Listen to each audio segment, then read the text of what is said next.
Okay, in today's video we're just going to talk about saving, exporting and loading sort of custom presets for the Panasonic GH6. So one of the reasons you might want to do this is if you've got sort of two GH cameras, and obviously they need to be the same with the same feature set, but maybe you've got two of these cameras, you're planning to shoot with both at the same time, A cam, B cam type thing, and potentially, well, I mean, highly possibly you're going to want to shoot with the same settings across the cameras. So rather than having to spend hours and hours dialing one camera in with all the settings you like and then repeating that process, you can actually save out your sort of custom camera presets, and then you can load them into the next camera. So you only have to do it once, and then you can save it all, and it's kind of ready for the next one. And it might even be that you just want to share your presets with someone else you're shooting with. They might want to share them with you, for example, just so you can sort of be matching up. You're shooting in the same, just the same frame rates, for example. You're shooting in the same compression, same file types. Everything is going to match up in post. It's not going to be a headache to try and make everything work, because you're shooting completely different video across different cameras. So yeah, what you can essentially do is, if you jump into the camera and then hit the menu button, and then what we can do is, if we go into the sort of wrench or the spanner, and then the next one we want to go into the cog, and it's just essentially the settings menu in the camera. And if we jump into there, it's where in previous videos, we've learned how to set custom modes and things like that. If you're sort of not at that stage and you haven't customized your camera to that level, this probably isn't going to be overly useful, but you can watch that video. I'll link to it above. Once you start doing that, then this becomes a really useful thing to do.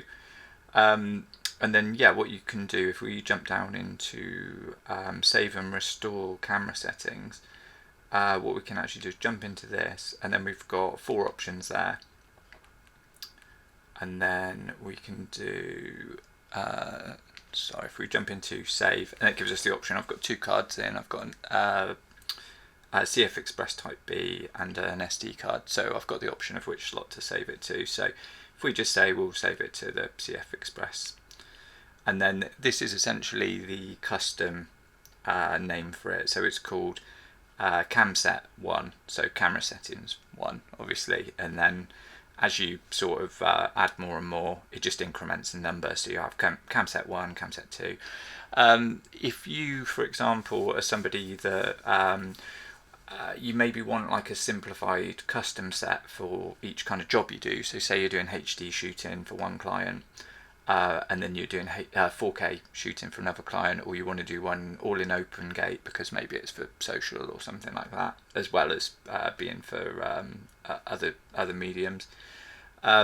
What you maybe want to do is actually name them, so you can have like a 4K profile, and so on. You can fit all of those custom modes into one, because you can have up to 10 custom modes essentially on the camera. So it's not like you're limited for space, but at the same time, sometimes it's nice to just have simplicity. You could have custom set 1 to 3 or whatever it may be as the settings that you want, rather than having to think, okay, it's in custom 4 or it's in custom 7 or something like that. You can have nice simplified sort of camera settings that you just export and import. So we'll just say okay for that, because we're not too worried about the file name, but that's why maybe you would change it. And then it just says it's saved to the camera, and then what we'll do is we'll just jump out, and I'll just show you now quickly. So if I plug my card in, mine will come up slightly different, because I set it up for cine naming, it was actually just for the purpose of a video, but it's so my card name probably looks a little different to yours. Yours is probably called Lumix or something like that. But when you jump into the card, you'll be able to see that there's sort of this additional folder here, this additional kind of Lumix folder, and then within that we've got our dataset file, which is just like a DAT file. You don't need to do anything with this, it's just saved into there. If you want to like the sort of ultimate redundancy on it. If you lose your camera or you lose your cards or anything like that, you can just store a copy of that on your camera. So if sorry, on your camera, on your computer, like on your laptop, or on a USB pen or whatever, or Google Drive, and then you've always got a copy of your custom settings somewhere. So if anything does go missing, then you have got a backup to sort of reference, and all you would need to do is drop it back onto the card to make it available to you again, which we'll kind of see here. So if we jump back in, we've got load, and we saved it to CF Express slot. If we come down to the SD slot, you'll see there's nothing there. It can't pick up any DAT files in there. If we go CF Express, we've got camset 1. It knows it's there. And like I say, if you had to, you could drop on a couple from an external source, as long as they're Lumix ones that you've saved in your camera. They'll come up here, and you might have multiple ones. And then essentially we've got the option to load that, and I'm not going to load it because it's not going to do anything, because all I've done is saved it from my camera set that I've got on right now, so it doesn't really do anything. But I mean, just in case you're in any doubt about what it's doing, it's essentially going to kind of save all the settings for all your custom modes, quick menu, everything in there that's been sort of custom set up. It's going to save all that data, and it's going to load that on top. So it's just there as a very quick way to do it. And the other option we've got, it might be that actually you've changed some settings, some of them you don't want to use anymore. You've got some new now ProRes has come about for a lot more options. It might be that now you're actually thinking, okay, well, I can just use ProRes rather than some of the others. So you could delete some of your old camera sets if you want, and it's not going to do anything. It's not going to affect our camera. Like if I delete that camera set, I still have, if I switch between my things, you can probably just about see it. Sorry, it's just there. Look, you can see I've still got all my stuff there. I've got my 4K 100, 4K 50, 4K 25. They're just the custom naming options I've given mine. Again, I'll link to that above if you don't know what I'm talking about there, but you can name your custom options in the camera. So we've just been through sort of save, load, delete, and also this is quite an important one.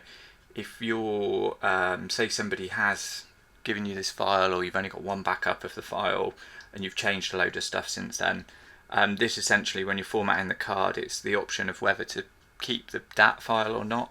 So yeah, you'll want to switch that to on if if you want to keep all of that. But yeah, it's a fairly simple kind of set of options for it. It's more, I suppose, just the concept of what it is and what it does is the the main sort of hurdle with some of this stuff. But yeah, that's essentially all it is. So if you want to create a backup of your camera, you want to share it with somebody, they want to share it with you, or anything like that, it's that's a really useful feature to have in the camera, and it's something that is certainly worth looking into if you're somebody that does customize a lot of options on the camera. So yeah, hopefully that's helped. If it has, give the video a like. If you want to see more GH6 content, then check out the playlist on this channel. And yeah, if you want to see more, just subscribe.